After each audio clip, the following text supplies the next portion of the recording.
What happens when an 8-year-old girl presses a call button on a luxury flight and is quietly told she doesn't belong? Not with anger, not with noise, just silence and a single message that shakes an entire airline. Could a child really change everything with one quiet truth? Before we dive in, let us know. What time are you listening to this, and where are you? Drop a comment below. We'd love to hear from you. The cabin lights glowed a soft amber, casting a warm sheen across the leather seats and polished tray tables. First class on Aerolux Air flight. AX771 wasn't just about luxury, it was about quiet elegance, the kind that whispered status without needing to say it. Pillows were fluffed. Champagne glasses caught the afternoon light. An older gentleman flipped through a newspaper with practiced indifference, while a woman in pearls slowly stirred her tea, pinky out. Amara Wynn sat by the window in seat 3A, legs crossed at the ankle, her little sneakers barely grazing the plush footrest. Her backpack rested neatly at her feet, pink with silver stars and a keychain shaped like a crescent moon. She clutched a book in her lap. The Secret Garden, Corners Worn from Love. Her hair had been freshly braided that morning, neat rows pulled back into a single low ponytail.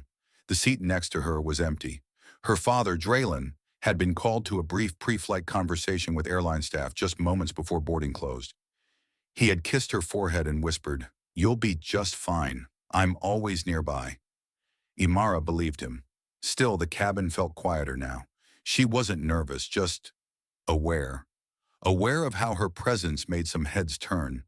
Aware of the lady 3 rows up who had stared a beat too long, or the suited man who double-checked his ticket when he saw her sitting alone. She kept her eyes on the clouds outside the window, though her reflection stared back.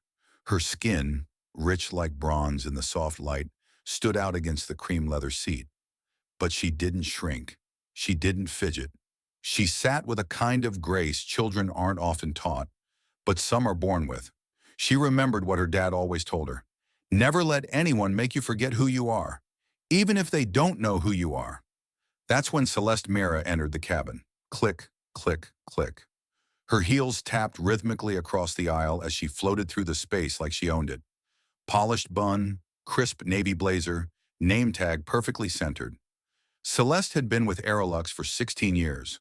She knew who belonged up here and who didn't. Her eyes swept across the cabin like a scanner. Champagne, pearls, tailored suits, and then seat 3A.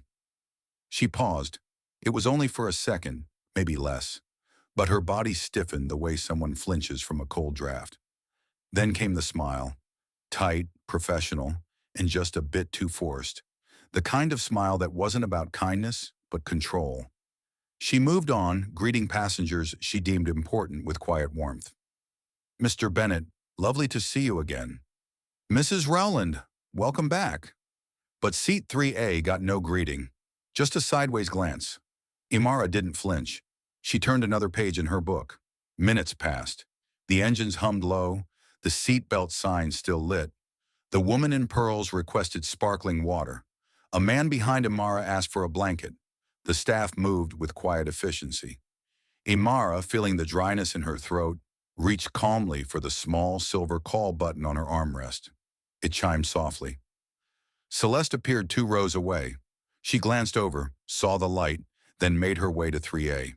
Her smile this time was thinner than paper. "Yes?" she said flatly. Amara looked up, polite as ever. "May I have some water, please?" Celeste's eyes moved down, inspecting the child as if taking inventory. Hair, clothes, skin. "A juice? In first class?" she repeated, one brow lifting ever so slightly. Amara blinked. "Just water." Celeste leaned in slightly, her voice lower now. "This isn't the juice bar, sweetheart," she said almost with a laugh. "Save the request for someone who belongs here." And just like that, she turned and walked away. Imara sat still. The cabin seemed quieter now.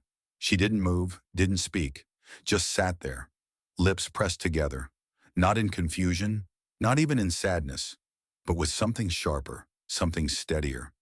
She reached down slowly, unzipped her backpack, and pulled out her small phone. She typed a message, short and clear. "Daddy, she won't give me water." Miles away in a glass-walled meeting room above Gate 14, Draylin Wynn stood in slacks and a dark vest, listening to an operations manager walk him through next quarter's rollout.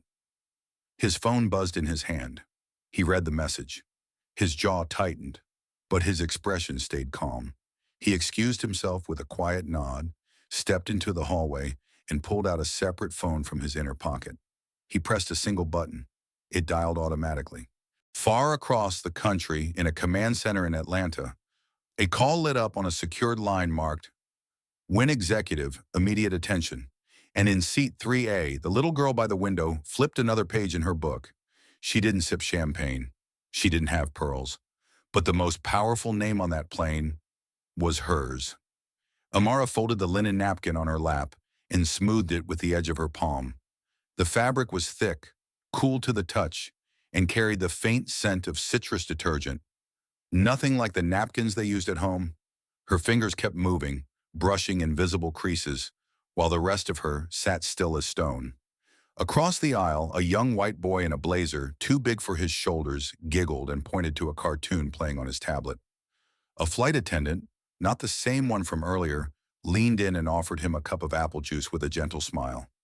Imara watched, not because she wanted juice, but because the difference was too plain to ignore. She blinked slowly and shifted in her seat, her legs dangling.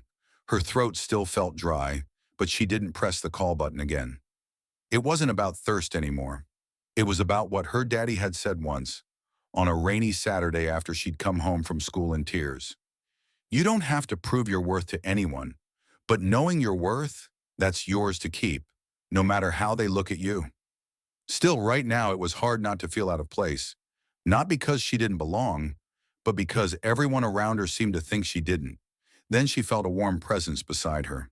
Draylin Wynn returned to his seat without a word, adjusting the cuff of his blazer as he settled in. His frame was tall and relaxed, his voice always calm, but today his eyes carried something colder, focused, sharp. Imara looked up. Their eyes met for just a second, and he gently rested his hand over hers. No need for words. He'd read the message. He knew. He didn't ask her what happened. He didn't need to.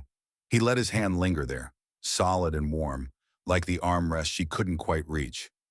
Imara leaned slightly toward him, the tension in her shoulders loosening just enough to exhale. The world around them kept moving. Champagne poured, soft music played, another polite chuckle echoed from 2 rows up. But between seat 3A and 3B, it was just them, father and daughter, holding steady in a place that didn't expect them to exist so quietly, so confidently. Farther down the aisle, Celeste Mera was refilling a drink for a middle-aged couple, her smile stretched thin by habit. She turned her head briefly, scanning the cabin. When her gaze landed on 3A and saw Draylin had returned, she narrowed her eyes. "Can you believe she's still here?" she muttered to the junior attendant beside her. The younger woman said nothing. Celeste leaned in closer, voice dipped in sarcasm. Her dad must have pulled strings, probably some lottery winner or something. Her tone dripped with the sort of entitlement that had gone unchecked for too long, the kind that believed class and color were a package deal. She didn't recognize Draylin, not as anything beyond what he looked like, a quiet black man in a plain suit. Not a threat, not a name worth remembering, but 800 miles away, inside Aerolux Air's Executive Operations Center in Atlanta, someone definitely remembered him. In a glass-paneled conference room, a tall woman in a navy pantsuit paused mid-sentence as her phone buzzed. She read the message, frowned, then walked briskly to the back office. A digital file had just been tagged, AX771, Passenger 3A, Incident Escalation Request. She pulled up a secure document marked Pending Ownership Agreement. The name at the top, Draylin Wynn. Her eyes widened slightly. A red stamp on the file read, New Majority Partner. Effective this week. She didn't hesitate. Get legal, HR, and PR on the line, she said to her assistant, and flag flight AX771 for real-time monitoring. Back in the sky, the sun dipped lower, casting golden streaks through the windows. Celeste passed by Imara again without a glance, her posture proud, her expression unchanged. She didn't notice the phone resting in Draylen's lap, screen dim now but still connected. She didn't know about the call made 20 minutes earlier, or the silent chain reaction now unfolding in offices and inboxes across the company. Number. To her, it was just another day in first class, another shift, another mix of rich people and children who didn't belong. She smiled at a man in a navy vest, offered him a warm towel, and walked on. But while she served with the confidence of someone untouchable, the foundation beneath her feet had already started to move. Somewhere deep in the system she trusted, a door had quietly closed, and another one, much bigger, had just begun to open.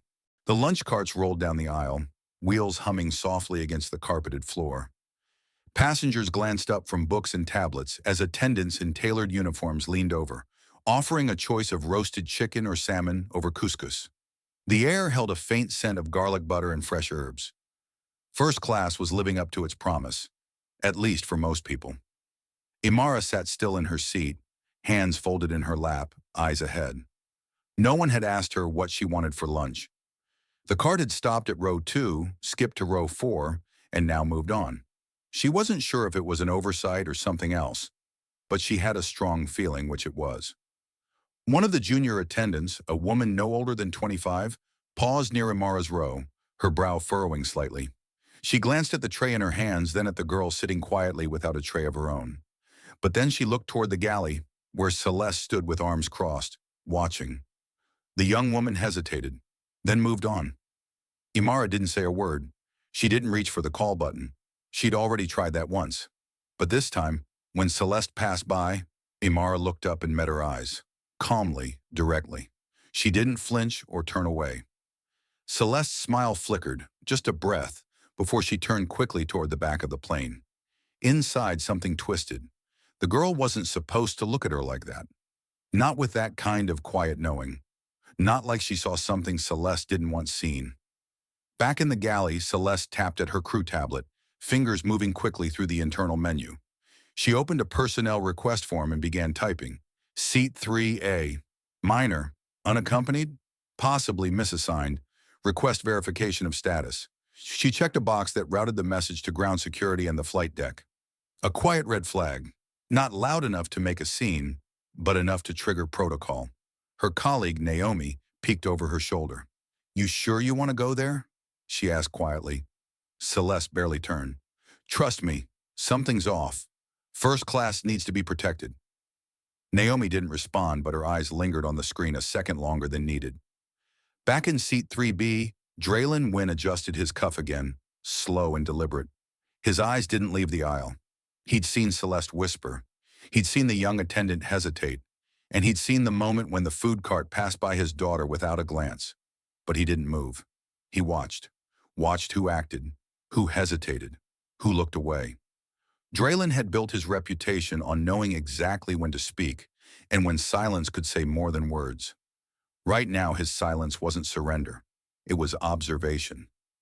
The cabin hummed with polite conversation and the clinking of glassware, but a subtle tension threaded through the air. A man in a navy pullover across the aisle leaned sideways and glanced at Imara, then looked up at the attendant coming back toward the galley. She doesn't look out of place to me, he said, voice low but clear. Celeste paused for a second. Her practiced smile tightened. She gave a slight nod and kept walking. But she felt it. That shift.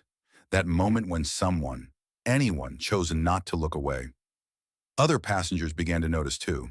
They didn't say much, but a few exchanged glances. The kind of looks that said, something's not right here.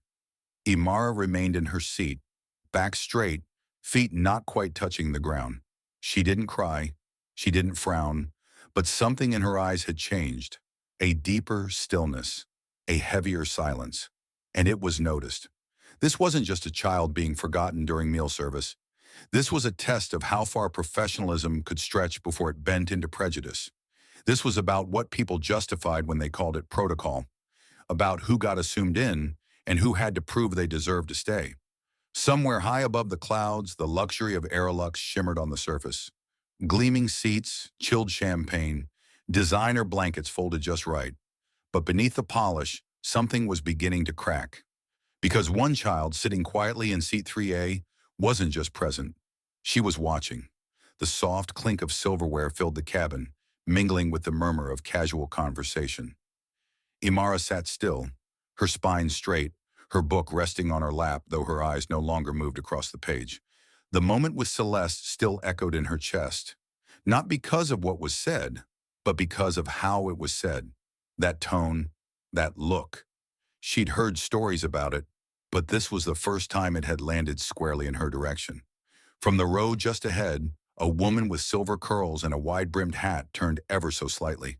She leaned back just enough to catch Imara's eye and, with a smile that felt more like a nod of respect than pity, whispered just loud enough for her to hear. "You have more grace in your pinky finger than some folks here have in their whole body." Imara blinked. Her lips tugged upward, just a little. It wasn't a laugh. It wasn't even relief. But it was the first time since boarding that she didn't feel entirely alone. The woman turned forward again, as if they hadn't shared anything at all. But the warmth stayed. Imara sat a bit taller. Her name was Loretta Hemsley, a retired journalist who never really stopped writing. She didn't carry a laptop. She believed stories live better in analog. In her small handbag was a notepad, 2 pens, and a digital voice recorder, something she used to collect snippets of thought, sounds of passing conversations, or things she heard that might someday become something more. And not long ago, in the galley near the coffee machine, she'd heard something she couldn't unhear. "I mean, look at her," Celeste had said, chuckling softly. "That hair, those shoes. Her dad's probably a driver, not exactly first-class material." It had been said quietly, but not carefully. Not when you're used to the assumption that everyone around you agrees. Loretta didn't react then. She just adjusted the volume on her recorder and let it run a bit longer. She didn't know who the child was, but she knew condescension when she heard it. And this was deeper than a snide remark. It was a worldview, spoken out loud at 35,000 feet. She later labeled the audio file 3A, keep safe. Imara, still sitting quietly in her seat, turned her phone over in her hands. She hadn't checked it since sending that message to her dad. She knew he got it. She also knew he wouldn't storm back or make a scene. That wasn't his way. And honestly, it wasn't hers either. But silence didn't feel safe anymore. She remembered one of her father's lines, something he told her after a girl at school had called her too confident for her own good. "Silence is strength," he'd said, "but sometimes silence can be complicity." She tapped open a new message, stared at the blank screen, wrote a sentence, deleted it, tried again, deleted that too. She wasn't scared of Celeste, not really. She was scared of what it might mean to let this go, like telling the world she agreed that she didn't belong here. And that wasn't true. She did belong here. Maybe not in their eyes, but in her own. She was exactly where she was supposed to be. 2 rows behind her, in a discreet private suite, Draylin Wynn sat in a quiet cabin, typically reserved for senior executives and high-ranking guests. The shades were drawn, the lights dim, but his screen glowed as he read the latest update from Airlux HQ. The message was short. "We've been alerted to a report of concern about AX771. Reviewing." He tapped out a reply with practiced speed. "Delay any internal escalation. Hold disciplinary actions. Wait for confirmation from me directly. DW." It wasn't time yet, but the time was coming. He needed to see where everyone stood before he started moving walls. Outside the cabin, the plane cruised smoothly through the clouds. Inside, pressure was building, quiet and invisible, like the kind you don't notice until your ears pop. Imara placed her phone on the armrest, eyes fixed on the window now. She didn't text anyone. She didn't raise her hand. But her thoughts were loud, too loud to ignore. What if this wasn't just about her? What if saying something didn't make her a problem, but made her the first person to name the problem? The thought made her stomach tighten, but she didn't look away. In a cabin designed for comfort, a little girl was deciding if she would be the one to make everyone else uncomfortable. Imara sat still, the silence around her somehow louder than before. The hum of the engines, the clink of silverware, the occasional laugh from somewhere up front. It all faded into the background. Her fingers hovered over her phone. This wasn't a game or a lesson anymore. This was something else entirely. She took a slow breath and tapped into the in-flight network labeled FirstNet Executive Cabin. The interface looked clean, polished, expensive. At the top corner, a gold ribbon read, Concierge Priority Feedback. Private Line to Operations Team. Imara opened the feedback form. The screen asked for a seat number. She typed 3A. Then in the text box she wrote, Repeated denial of basic service. I believe I'm being treated unfairly. I'm 8. My name is Imara Wynn. She paused, then opened her camera roll and selected 2 files. One was a screenshot of her earlier message to her dad. The other was an image Loretta had quietly airdropped to her. A blurry but clear photo of Celeste walking away, eyes rolled, jaw clenched. Imara hit send. Then she set the phone down and returned to her seat, legs swinging lightly above the floor, heart beating like a little drum inside her chest. 3 states away, deep inside the Aerolux Executive Operations Center in Atlanta, a red icon blinked onto a manager's screen. Priority Flag Level 3, First Class Service Complaint. The manager clicked the alert, expecting a request for champagne or noise cancellation headphones. Instead, she read, Passenger name, Imara Wynn seat, 3A age, 8 content flag, alleged service discrimination. Her eyes widened. She tapped a second screen, pulling up Aerolux's investor roster. Draylin Wynn, strategic partner, majority shareholder, pending formal announcement. The red flag became a full alert. She stood up, motioning to a colleague nearby. I need legal and PR on standby, right now. At the same moment, back in the sky, Loretta quietly reached into her bag and retrieved the recorder. She hadn't spoken to Naomi all flight, but she'd noticed something in the young woman's eyes earlier, a hesitation, a crack in her silence. She slipped the recorder into Naomi's palm as she passed by and whispered, Play it, then decide. Naomi slipped into the galley, pressed play, and listened to Celeste's voice spill out the words. That hair, those shoes. Her dad's probably a driver. Not exactly first-class material. She closed her eyes, her stomach twisting. When the recording ended, Naomi hesitated only a second before logging into the crew system. She opened a form labeled Internal Behavior Report and typed, Code 47, passenger targeted based on appearance. Employee, Celeste Mira. Attachment, voice recording. She clicked Submit. Inside the main cabin, Celeste approached 3A with a clipboard in hand. Her lips were pressed into a line, her eyes sharp. If she could just verify seating, maybe, just maybe, she could shift the situation back into her control. But as she neared Imara's seat, her tablet vibrated and locked up with a red warning. Passenger 3A, verified executive family. No further engagement authorized. She blinked, tapped the screen again. Nothing changed. Behind her, Naomi stepped out of the galley and walked past slowly, eyes steady. Celeste turned to follow her, but Naomi didn't flinch. It was Celeste who looked uncertain. Her access to service controls was frozen. Her tablet refused to load any new requests. In her ear, the crew communication line buzzed with a single, sterile message. Supervisor override. Further decisions under review. Stand by. She stood there for a moment, holding the useless clipboard, suddenly aware that everything was shifting, and she wasn't the one directing it anymore. Imara sat quietly, watching clouds drift past her window like slow-moving mountains. Her heart had stopped pounding. Her shoulders relaxed just a little. What started as a denied request for water had become something bigger, something irreversible. She didn't raise her voice. She didn't point fingers. She just told the truth. And now the sky was listening. Celeste came down the aisle with a face that had forgotten how to smile. Her eyes scanned the rows with a kind of urgency that no longer came from authority, but from fear. When she reached seat 3A, she paused. Imara looked up, calm, composed, her book still open in her lap. You didn't forget me, Imara said softly. Her voice wasn't angry, but it carried something heavier than frustration. You just didn't want me here. Celeste blinked. The way Imara said it, it wasn't sharp, it wasn't loud, it was steady, like a fact being read off a page. I know what you think when you look at me, Imara added, but I also know who I am. Her tone didn't waver. It was the kind of voice that didn't need to rise to be heard. Around her, a few passengers shifted slightly, listening without turning their heads. The sound of conversation in the cabin softened, like even the air had chosen to pay attention. Celeste opened her mouth, but no words came out.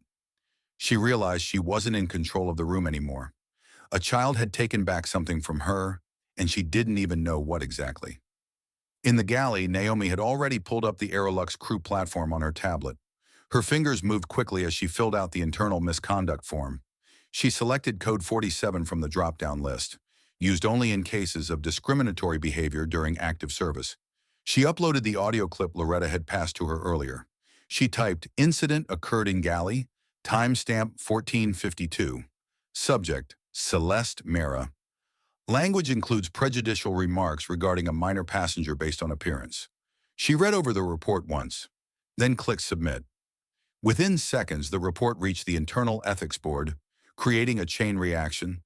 Imara's report from FirstNet, Loretta's file, and now Naomi's internal documentation. 3 different sources, same story. Back in his private suite, Draylen's phone buzzed with a call from Aerolux's acting CEO. "We've received multiple incident reports. Is there anything you'd like to add on your end?" Draylen spoke slowly, clearly. "This isn't just about my daughter," he said. "It's about what this airline chooses to be and what I choose to own."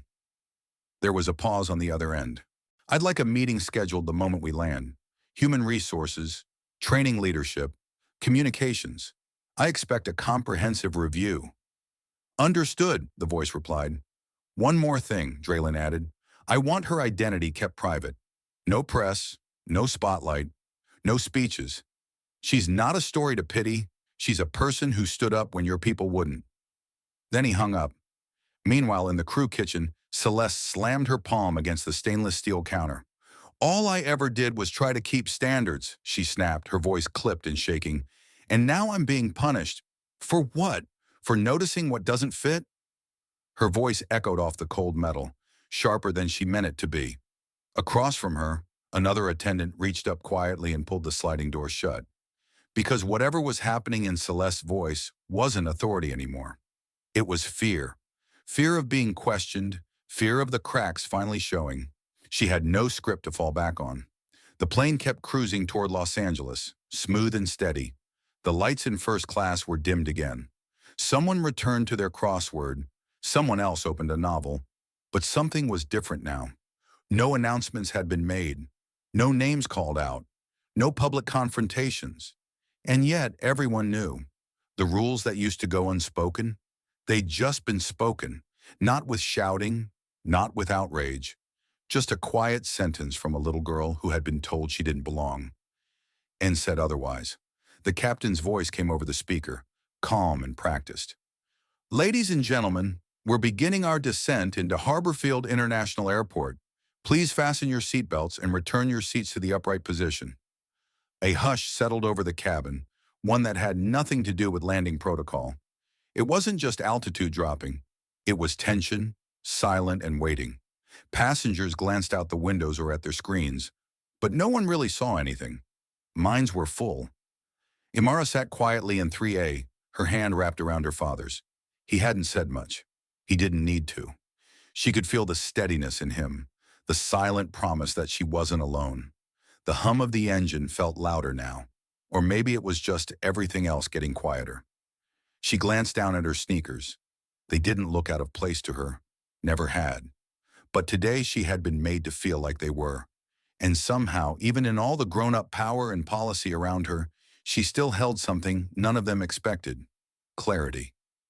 Celeste appeared at her side once again, but this time the stiffness in her posture betrayed something she hadn't shown before: uncertainty. She didn't bother with a smile. "Look," she began, lowering her voice, "maybe I was a bit too harsh. But this isn't how we handle complaints." Imara turned her head, looking up at her with steady eyes. "No," she said clearly. "You handled me exactly the way you thought I deserved." Celeste blinked. "But you were wrong," Imara continued. "And now, maybe it's time someone handles you." It wasn't said with venom. It was said with truth, and truth has a sound all its own. From 2 rows up, Loretta slowly turned her head. She didn't say much, just nodded once, her voice soft as she said, That's how change begins. Celeste didn't respond. Not really. She just stood there, like she'd forgotten what came next in the script. Moments later, the aircraft eased onto the runway, wheels kissing the ground with a gentle bump. The brakes hummed, engines roared down, and the flight rolled to a calm stop. But no one reached for their bags. Then came the voice over the intercom, this time not from the captain. Attention passengers of Flight AX771. Please remain seated. Security and operations will board momentarily to meet a priority passenger. Heads turned. A ripple passed through the cabin like a low wind. Draylon Wynn rose from his seat. Without a word, he walked to the front of the cabin. He pulled out a badge from his inner pocket and held it up. Draylon Wynn, he said, loud enough for every row to hear. Executive Equity Partner, Aerolux Air. Effective this week. A gasp, barely audible, moved across the aisle. One man adjusted his glasses. Another woman whispered, "That's her dad?" Celeste took a half step back. Draylon's tone didn't change.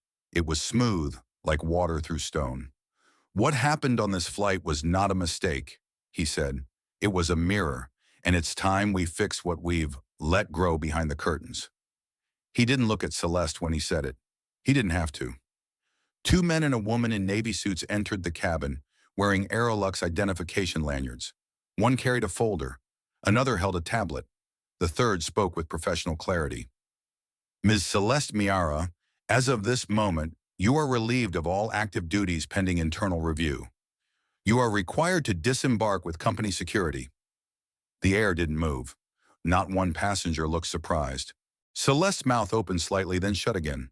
She scanned the faces around her. Some neutral, some disappointed, none sympathetic. Naomi stood still near the galley, watching but not gloating. And Imara? She just looked forward. Celeste stepped toward the exit, her heels clicking softly across the cabin floor. But it wasn't the same sound as before. There was no confidence in it now.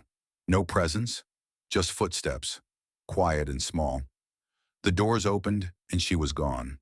Her father sat down beside her, and the cabin slowly began to move again. Bags rustled, seatbelts clicked. But something had changed. A child hadn't shouted. She hadn't thrown a fit or made a scene. She just told the truth and didn't let anyone talk her out of it. As passengers filed out of Flight AX771 and stepped onto the jet bridge, the mood in first class was different. Lighter somehow, like something that had been pressing down on everyone had finally lifted. Imara and her father exited last, walking together down the corridor as the late afternoon sun spilled through the tall airport windows. Just ahead, a small group waited, but not too close. Cameras hung from their shoulders, not yet raised. Per Draylon's request, the press had been asked to observe, not intrude. One woman, dressed in a Navy Aerolux blazer, stepped forward and offered a printed document to Draylon. She didn't say much, just a slight bow of her head and a soft tone. "This is the final copy of the policy revision we discussed, sir. It's already been signed." Draylon glanced at the page. His eyes moved slowly down the paragraph. "Effective immediately, Aerolux Air commits to a revised service protocol prioritizing inclusivity, transparency, and equal dignity for all passengers." He nodded, then folded the paper neatly and handed it to Imara. "You keep it," he said. "It's yours more than mine." Imara took the page without a word, her fingers smoothing the edges. She allowed herself to smile, not a big one, not a proud one, just enough to feel real. In a quiet conference room not far away, Celeste sat in a stiff-backed chair. Her blazer hung on the backrest, her posture slouched in a way she never let it during flights. Across the table sat two Aerolux representatives, HR and legal. The woman from HR read from the report, not coldly, but with the kind of tone that said everything had already been decided.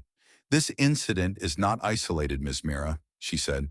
"It reflects a pattern of behavior that contradicts our values and violates our code of conduct. The trust between you and this company has been breached." Celeste's hands, once so confident, trembled slightly as she signed her name at the bottom of the page. A single line, a full stop to her career. No excuses, no fight. She didn't ask for another chance. She didn't argue. What was there to say? As the room emptied, she sat for a moment longer, then exhaled. Not in defiance, not even in anger, just a breath, a quiet one, like she'd finally heard herself. Back in Atlanta a week later, the world had moved on. But in the Wynn household, a new kind of normal had taken root. Imara sat on the back porch, book in hand, backpack by her side, the pink one with the little silver moon charm still hanging from the zipper. She didn't tell her friends much about what happened on the plane. It wasn't that she was ashamed, she just didn't need to relive it to remember it. In the drawer beside her bed, she kept the printed Aerolux document, folded and clean. Next to it, on a piece of notebook paper in her own handwriting, were the words, "Speak when it matters, even if your voice is small." Draylon passed by with a cup of coffee in hand and paused beside her. "You didn't just change the airline," he said, voice warm. "You reminded them who we are." Imara looked up, nodded, and turned the next page of her book. On Aerolux Air's homepage, a new promotional video played for the public. It opened with a shot of a young black girl sitting in first class. A flight attendant approached her gently, smiled, and offered a glass of water. As the girl accepted it, the screen faded to a simple message. Every seat tells a story. Every voice deserves to be heard. At Aerolux, we're learning to listen. Underneath it, in bold but quiet lettering, read the new company slogan, "Dignity flies with us." And so it ended. Not with fanfare, not with applause, but with something far stronger. Recognition.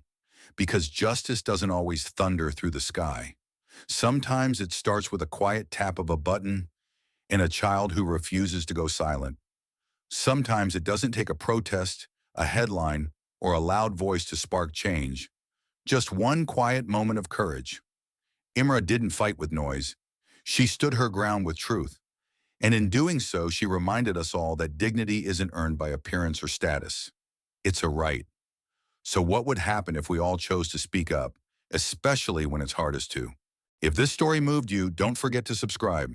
More powerful stories like this one are just ahead.